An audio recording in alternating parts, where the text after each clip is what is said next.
So guys, a couple weeks ago, Jerad over at Neeves Knives sent me this knife, the Misdemeanor, and I had a couple problems with it, but I've been carrying this thing for about 2 weeks now. It's getting closer to the release date of this knife. So let's take a look at it and see, have my opinions changed on this knife? So let's turn this around, take a look at it from above, because I have been pleasantly surprised.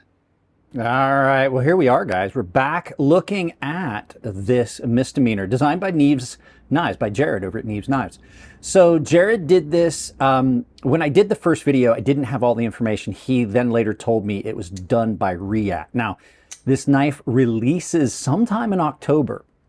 So I am going to film another video just to keep it relevant so you guys are informed of the release, and I'll just set that aside. But this knife is really amazing, and I've been carrying it basically since it got here. It's been here for a couple weeks now. I've been carrying it in concert with some other knives, and I've changed some of my opinions. So first things first, we'll do some quick specs. I don't have all the specs, and like I said, things are going to change. There's going to be some differences in finishes, location of the markings, change in the pocket clip, which after carrying it for a while, I do understand why he's making that pocket clip longer. So you are looking at a modified Wharncliffe K390 hollow ground, deeply hollow ground blade. Now, K390 is not a steel I've had a lot of experience with, but in just testing this knife, I will tell you, I have not had to sharpen it. I have stropped it up occasionally, but I have not had to sharpen it. This has got a jigged titanium handle. It is a reverse flick and front flick. Now, we'll talk about the top flipper or front flipper here a little bit later. Good weight on this, not heavily weight reduced. So you got a really nice balance. You've got a long handle on this. Let's go ahead. We'll do some size comparisons just to show you guys. But just so you know, this is coming in just at about 8.5 inches overall, just 8.25 with a 3, as you can see here, about from right here at the top of the handle, about a 3.5. Now you guys, it's showing a little bit longer for you guys, but it's about a 3.5-inch blade. There's just some parallax because of the way the mat sits. So let's do some quick size comparisons. First knife you're going to look at for comparison is Spyderco PM2. As you can see, this is a very, very good reference. So if you know the size of a Spyderco PM2, you know the size of this knife, but you've got a little bit better blade to handle ratio on this one. Good job, Jerad. Your next knife for size comparison is the Benchmade 940, one of the best known knives, if not the best known knife in the knife industry. And if you're new to the channel, I do this so you have a visual, me telling you the length and everything, even showing you on a mat.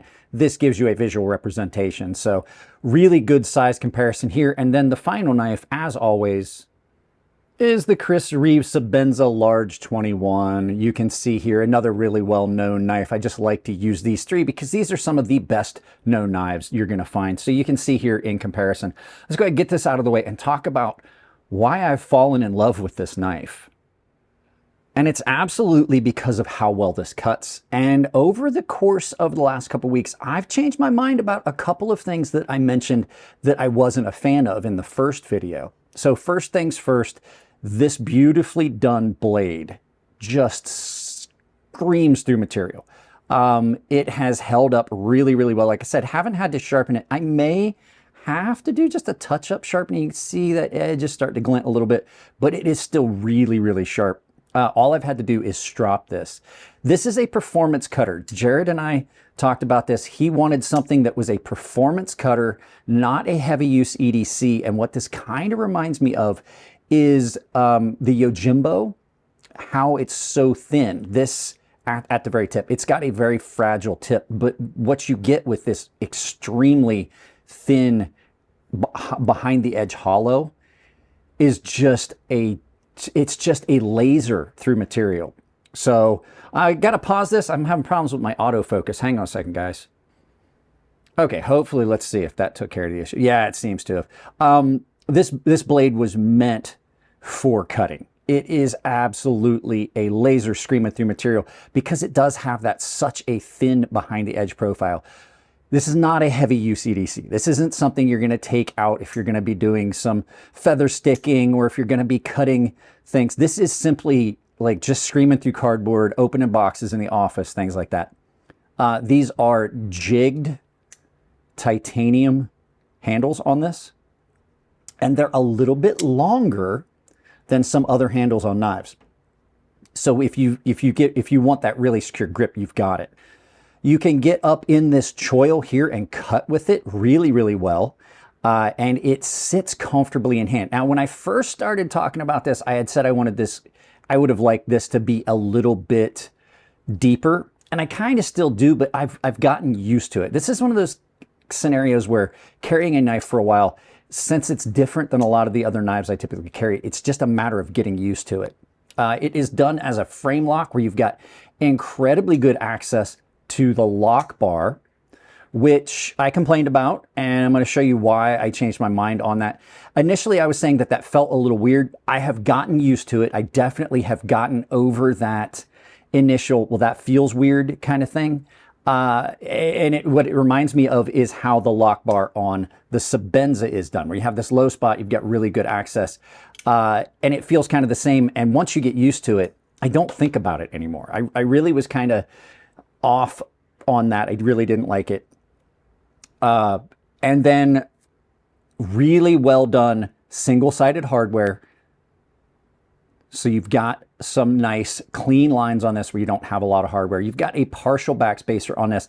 And then this pocket clip. Now, I do agree that lengthening the pocket clip will make things better. I'm on the fence on that a little bit. I think it'll be a little bit easier to deploy if this pocket clip is further away or longer, because I have problems getting the top flipper because I'm like in the position I'm at, I'm putting tension on the lock bar. I think changing the position or length of that pocket clip is going to make it easier to deploy, because then I'm going to have a larger platform to put my hands.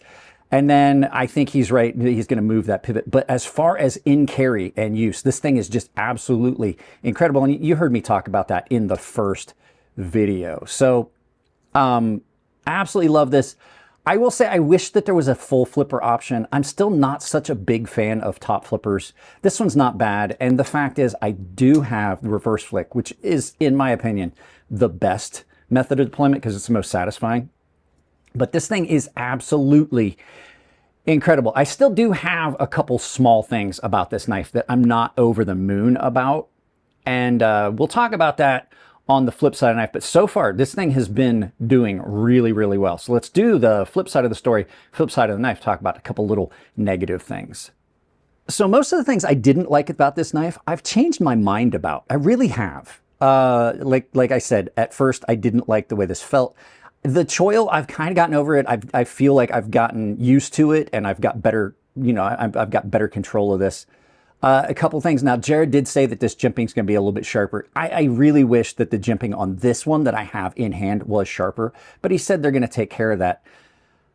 I really, as much as I like how it cuts, I don't know if it's one of those ones where I'm like on the fence. Do I like the blade shape or not? It's really functional, but I don't know how I feel about the actual blade shape itself. It's definitely interesting. I think if I had it longer, I definitely would take a much more of a shine to it.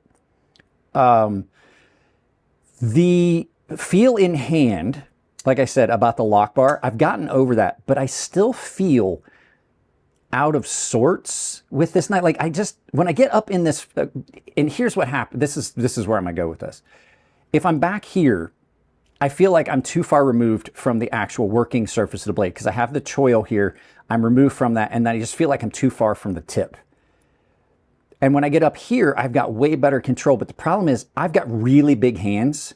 And so when I get in that choil, I'm not even in this area. And it just kind of like here it feels fine. But then I feel like I'm too far from the work surface, or too far back from the pivot to the tip. But when I get up here, I can't get my finger in that. And it puts me in a weird position. So it's not horrible, but it's also not exactly what I would want. I don't know, if I had it longer, I might, I may change my mind on it. And then the other thing, this is just, as much as I like the fact that there is no hardware on this side, I'm a fan of symmetry, and I have all this hardware on this side. and then only the pivot on this side. While it gives it a good clean look on the show scale, I think I would have preferred to maybe have a reversible pocket clip, maybe have this be, I don't know, just a little bit like, I would have loved to have seen like dual-sided hardware. The other thing too is when you take this knife apart, you've got this side, which is cool. You've only got the hardware on one side. But if you happen to Loctite one side of the pivot, you know, sometimes this doesn't want to come apart the way you want, and then you wind up having to take screws out on one side and then screws out on the other. I have not taken this apart. I will admit, I have not taken it apart because I have no need to. But yeah, that's basically the stuff I've got. But as far as a yup or a nah, this thing is awesome if you're looking for a knife just as a cutter, like a performance cutter. This is the knife for you. If you are looking for something that you're going to take out and beat on and cut with in other scenarios, stick with something closer to the PM2. It's going to have a lot more rigidity in the blade and a lot more stability and a lot less chance of breaking that fragile tip off. But yeah, so far this thing has been awesome. Good work, Jerad. Good luck on this. I hope this launch goes well. Like I said, there'll be one more video of this that you'll see. I'll put it out right at launch, just to give you guys a heads up. So, all right, guys, let's turn this around, do some final thoughts, and send you out about your day. Yeah, there you go, guys. Like I said in the video, very few knives have I had that came in that cut as well as this, if you're not looking for a heavy duty EDC. So with that being said, guys, that's the end of this video. If you guys liked the videos, please like, share, subscribe, and drop a comment. It's the best thing you can do. If you want to support the channel financially, you don't have to drop a super chat. There's ways you can do it that don't cost you anything, and that's by using my affiliate links down below and my Amazon store. Doesn't cost you anything extra. It supports the channel, and you don't have to worry about it. I can also get you a discount with a couple of those links. Some of the best coffee you're going to find, Coffee Brand Coffee. And if you're looking for almost indestructible shoelaces, hand-stitched leather wallets, and bags, go to Tempered Trail. Those links down below have a discount built into them. Speaking of discounts, 10% off Fair & Forge Knife Works, KATSU Knives. What was the other one? Fair & Forge Knife Works, KATSU. Oh, Rosecraft Blades. 10% off with coupon code crazysharp, all one word. Guys, that's it on this one. You know that there's a membership down below. You know you can join the public Discord. If it's your birthday, happy birthday. I love you all, and I'll see you in the next video.